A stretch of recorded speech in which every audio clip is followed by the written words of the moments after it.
Assalamualaikum warahmatullahi wabarakatuh. Kami dari kelompok 2 yang beranggotakan Aidisti Ayuri Ditias, Taufik Ismail Fadilah, Mirawisda Handayani, Zakiyatul Hidayah, Siti Merliana Sinaga, dan Sabita Khodrunada ingin mempresentasikan hasil diskusi kami mengenai keanekaragaman spesies pada kepulauan dan samudra.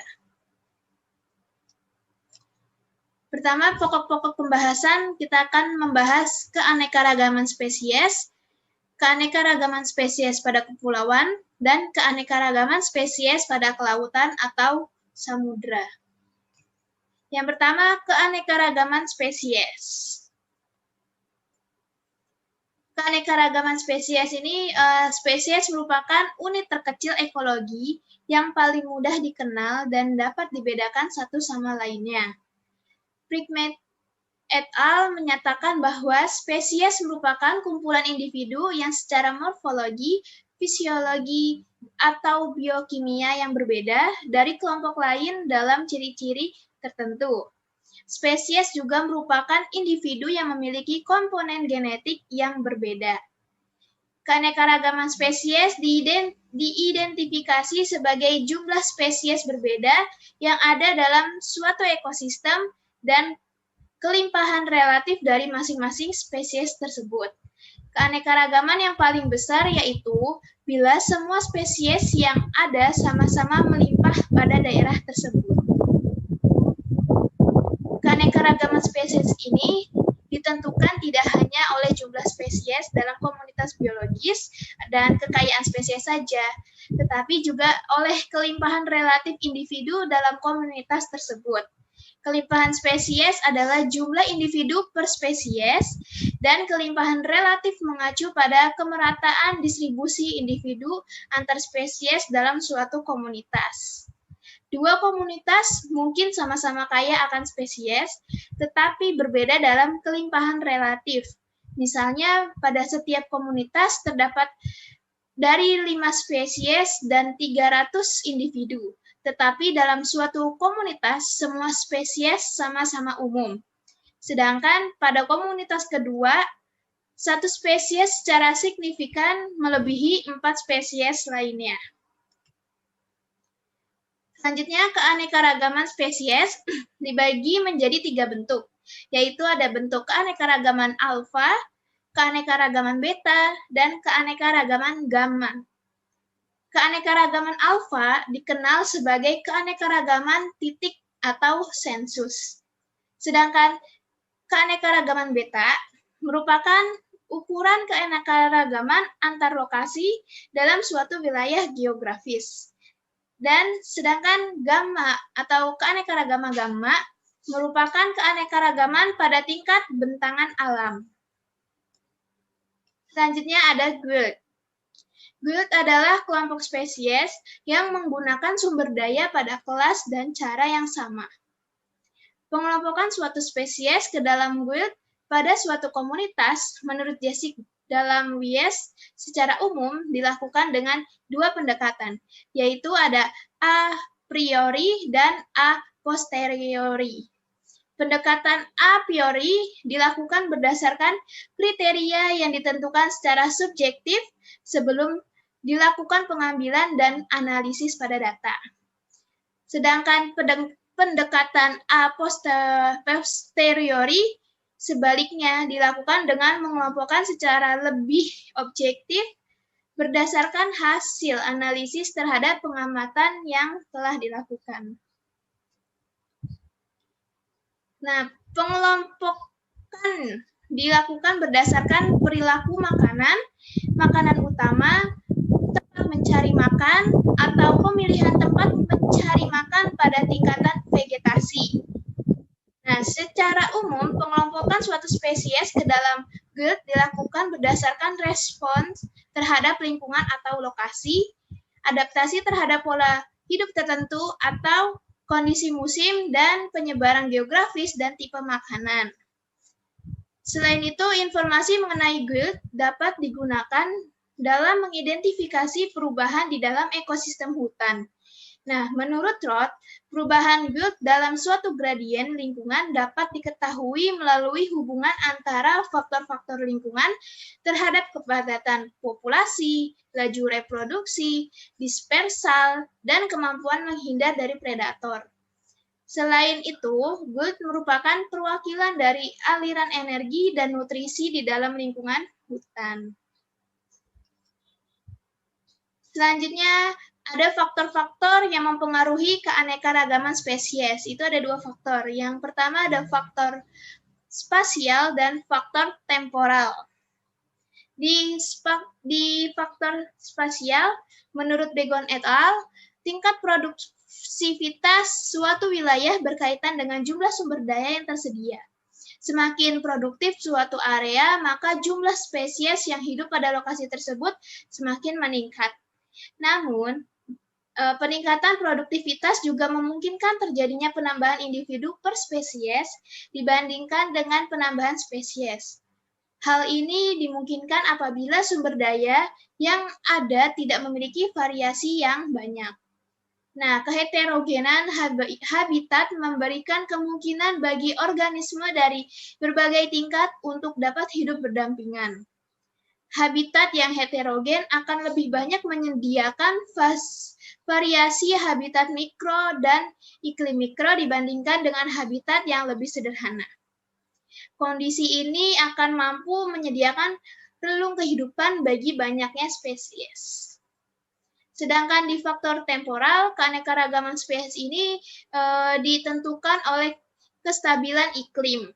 Nah, iklim yang stabil mengakibatkan kondisi lingkungan menjadi tidak cepat berubah secara drastis.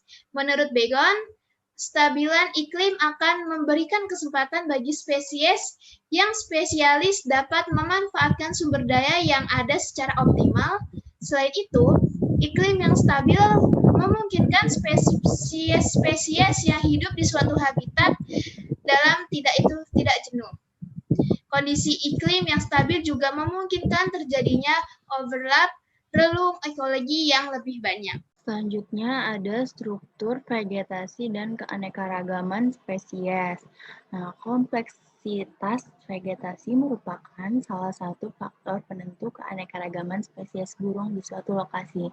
Pada penelitiannya di hutan Amazon, Barlow et al. Menemukan fakta bahwa keanekaragaman spesies burung sangat berkorelasi dengan luas bidang dasar hutan dan tingkat pembukaan kanopi. Pada daerah dengan luas bidang dasar yang besar dan kanopi yang rapat, itu memiliki tingkat keanekaragaman spesies burung yang lebih tinggi. Nah, keanekaragaman spesies tumbuhan juga merupakan faktor penting penentu keanekaragaman spesies burung. Kondisi habitat dengan tumbuhan yang beragam akan menyediakan sumber daya berupa tempat makan yang berlimpah, terutama bagi jenis burung pemakan buah, biji, dan bunga. Kelimpahan sumber daya pakan juga merupakan salah satu faktor yang mempengaruhi waktu berkembang biak burung di alam. Lalu selanjutnya ada fragmentasi dan efek tepi. Nah, fragmentasi habitat ini disebabkan oleh aktivitas manusia diyakini merupakan ancaman utama bagi keanekaragaman hayati di muka bumi. Nah, proses fragmentasi hutan itu memiliki kemiripan dengan pembentukan sebuah pulau. Namun, sebagian besar fragmentasi itu lebih disebabkan oleh perbuatan manusia. Fragmentasi itu memberi efek negatif bagi keanekaragaman hayati dalam bentuk pembentukan pulau-pulau ekologi yang terpisah satu sama lain dengan luas yang semakin kecil dari kondisi semula.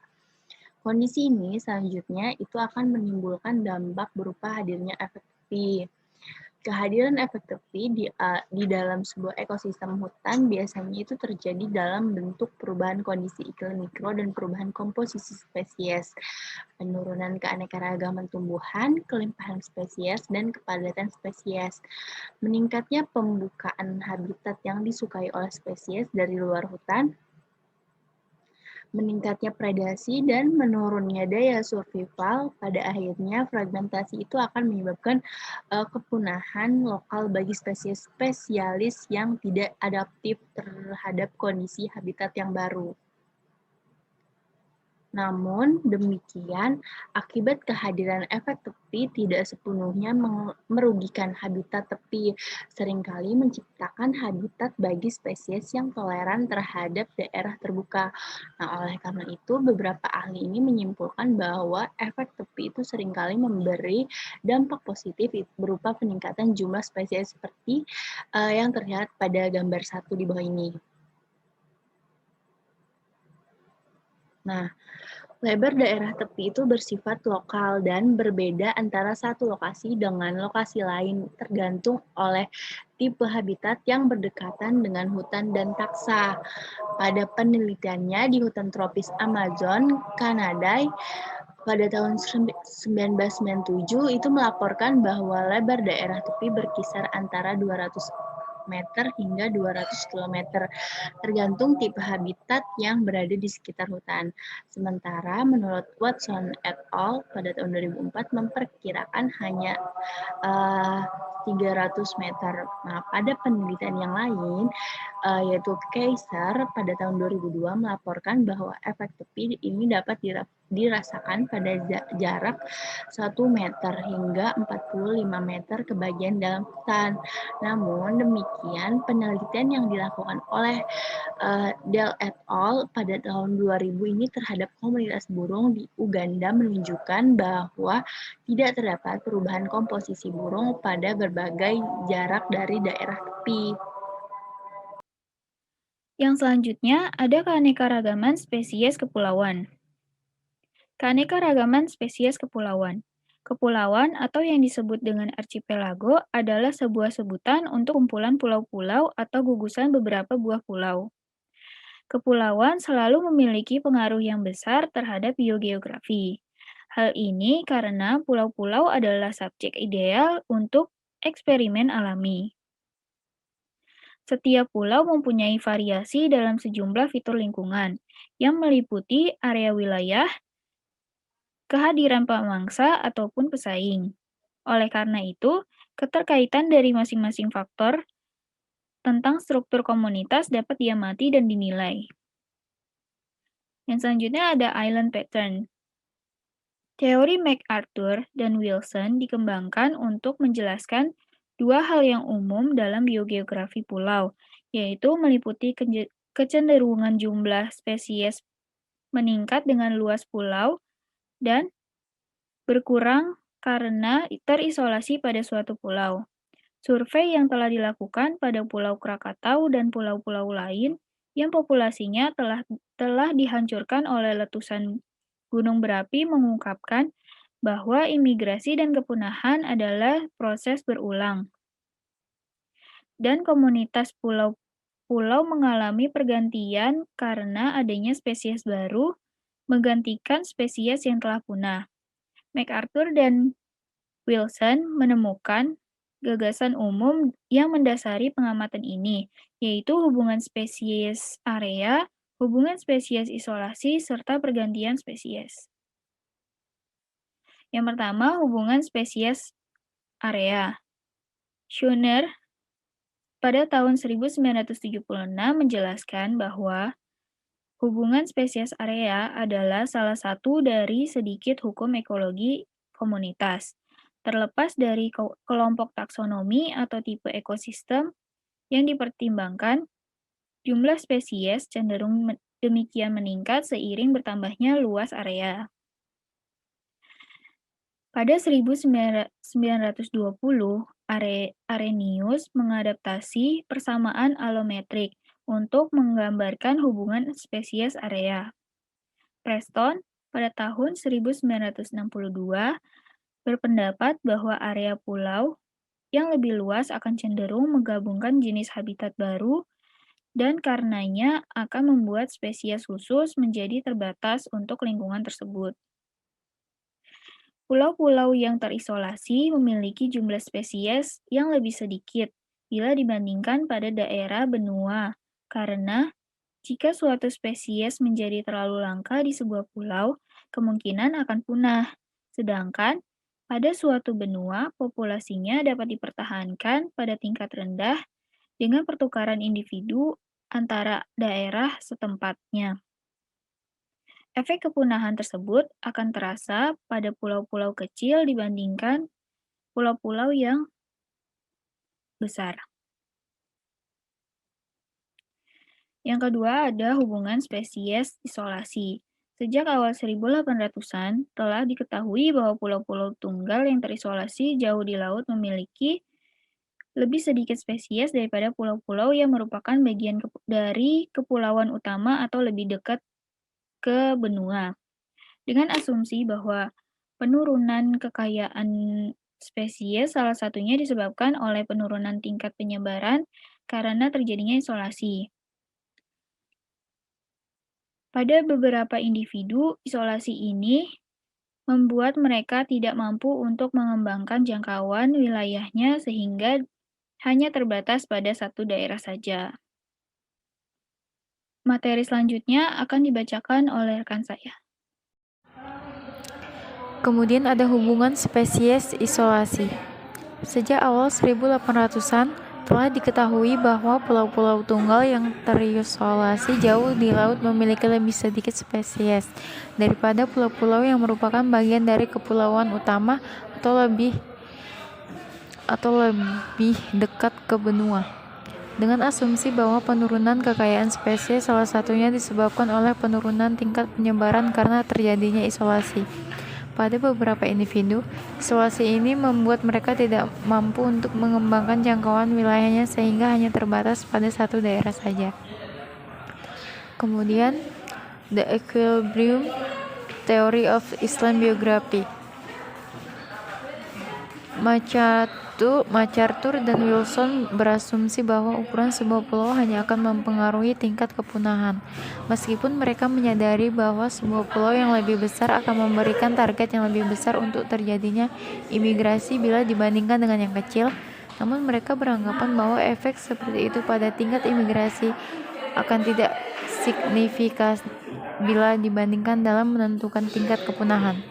Selain itu, mereka juga berpendapat bahwa kurva imigrasi akan sangat dipengaruhi oleh isolasi. Mereka menganggap jarak dari sebuah pulau ke pulau lainnya hanya akan mempengaruhi tingkat imigrasi. Hal ini karena menurut mereka tingkat imigrasi akan terjadi jika suatu individu mampu menjangkau pulau yang jaraknya saling berdekatan. Kemudian ada kekuatan dan kelemahan teori. Teori keseimbangan MacArthur dan Wilson menimbulkan tanggapan beragam dari ilmuwan lain. Beberapa ahli berpendapat bahwa teori tersebut sangatlah sederhana dan tidak mencakup secara keseluruhan. Sebagian besar penelitian baru-baru ini merupakan identifikasi dan mengevaluasi masalah ini dengan memodifikasi model sehingga dapat memasukkan berbagai asumsi yang berbeda dan diharapkan lebih realistis. MacArthur dan Wilson mengakui beberapa kelemahan penting dari teori mereka, yaitu beberapa prediksi numerik belum dapat dibuat. Yang kedua, model ini menempatkan interpretasi yang begitu sederhana dengan membuat perbedaan antara kurva imigrasi dan kepunahan. Selanjutnya adalah keanekaragaman spesies kelautan atau samudra.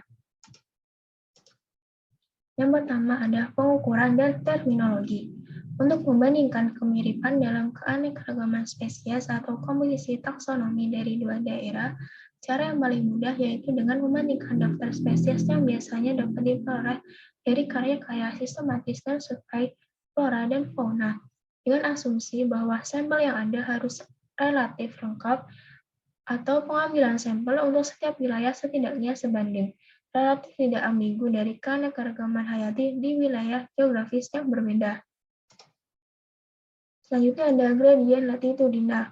Salah satu karakteristik kehidupan yang paling mencolok dari bumi adalah gradien keanekaragaman spesies yang meningkat dari kutub ke ekuator.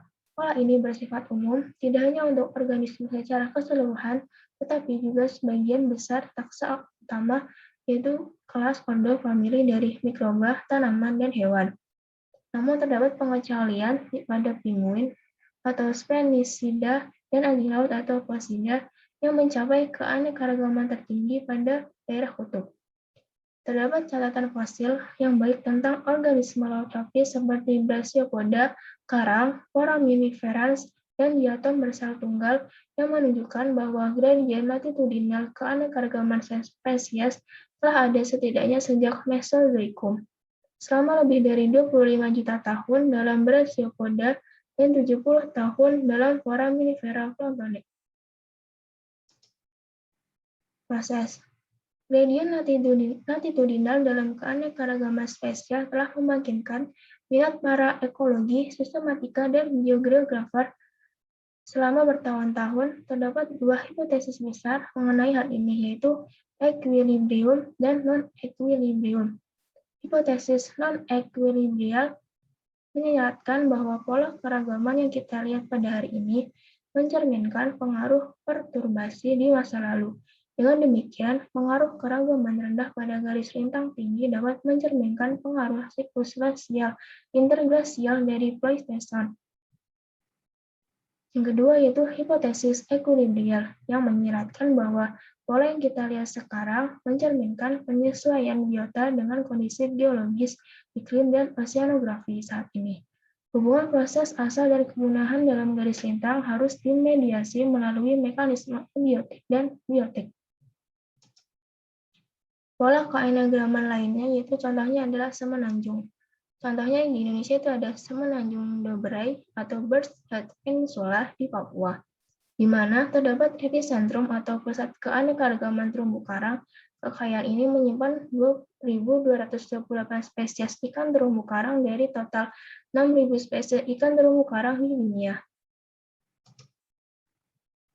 Lalu ada pola keanekaragaman lainnya yaitu selanjutnya ada lingkungan perairan. Pola keanekaragaman lain menunjukkan bahwa sistem perairan berbeda dengan sistem terestrial. Beberapa habitat laut yang produktif, seperti terumbu karang, juga kaya akan spesies. Di sisi lain, beberapa area kecil air laut yang produktif seperti daerah lokal di lokasi upwelling yang diperkaya dekat sungai atau muara, sering mengandung spesies yang relatif sedikit, terutama plankton. Masih banyak yang harus dipelajari tentang kehidupan di laut dalam, dan temuan-temuan ini sepertinya akan berdampak besar pada gagasan tentang pola keragaman global dan mekanisme yang menyebabkannya. Pola terkait associate patterns, yakni peraturan Rapoport. Aturan Rapoport menggambarkan pola di mana rentang geografis spesies berkurang ukurannya dari lintang tinggi ke rendah. Rentang yang lebih kecil atau rendah dapat meningkatkan jumlah spesies yang hidup pada garis lintang, menghasilkan gradien lintang pada skala spasial yang besar, misalnya untuk analisis berdasarkan pita lintang atau zona ekogeografis. Di sini menunjukkan bahwa kurva, menurut Stephens, bahwa pola yang sama berlaku pada tingkat spesies ini, ada korelasi positif antara kisaran garis lintang di mana suatu spesies berada dan garis lintang pusat jangkauannya. Wilayah jangkauan geografisnya juga cenderung meningkat dengan garis lintang tengah kisaran, meskipun polanya lebih berantakan jika diplot atau kurva seperti ini. Stephens menunjukkan pola ini bahwa yang disebutnya, yaitu aturan Rapoport, ditemukan dalam berbagai jenis organisme, termasuk mamalia, burung, moluska, dan tumbuhan. Hubungan dominasi keragaman. Pola kedua yang terkait dengan latitud gradien keanekaragaman akhir menunjukkan kelimpahan relatif spesies.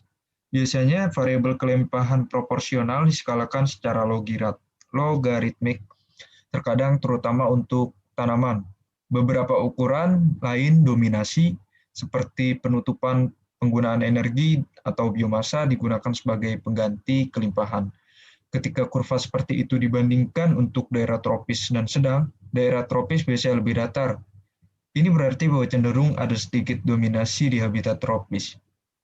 Tidak hanya terdapat banyak spesies langka, tetapi bahkan spesies yang paling umum juga menyumbang proporsi yang relatif kecil dari total sampel. Kecenderungan yang sama untuk mengurangi dominasi komunitas dengan peningkatan keanekaragaman spesies diamati untuk gradien ketinggian. Oleh karena itu, ada alasan untuk dicurigai bahwa hubungan terbalik antara dominasi komunitas dan kekayaan spesies adalah fenomena umum. Lalu penyebab pola atau causes of the patterns. Mekanisme equilibrium. Teori ini diperkenalkan dan dipopulerkan oleh Robert MacArthur and Wilson, yang menjadi paradigma biogeografi. Model revolusioner MacArthur dan Wilson menantang asumsi dan menegaskan bahwa imigrasi dan kepunahan terjadi secara berulang yang akhirnya menyeimbangkan satu sama lain. Teori equilibrium ini merupakan teori konseptual yang merangsang banyak studi tentang pola dalam kekayaan spesies dari berbagai macam ekosistem dan biota. Sekian presentasi dari kelompok kami. Terima kasih atas perhatiannya. Wassalamualaikum warahmatullahi wabarakatuh.